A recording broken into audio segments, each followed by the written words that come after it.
प्रवीण दरेकर यांनी ओबीसी समाजाच्या हक्कांबाबत ठाम भूमिका घेतली आहे। ओबीसींच्या हक्काला कुठेही धक्का लागणार नाही असे ते म्हणाले।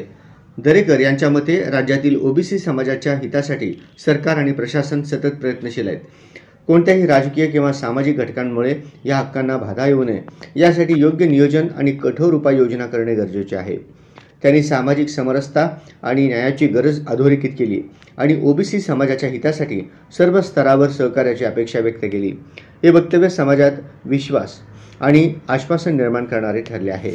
ते ओबीसी समाजाचं नेतृत्व करतात आणि काही किंतु परंतु समाजाच्या मनात आले असतील, त्याच्यामुळे थोडीशी नाराजी असूही शकेल, परंतु भुजबळ साहेब मोठे आणि प्रगल्भ नेते आहेत। त्यांना कायदा समजतो।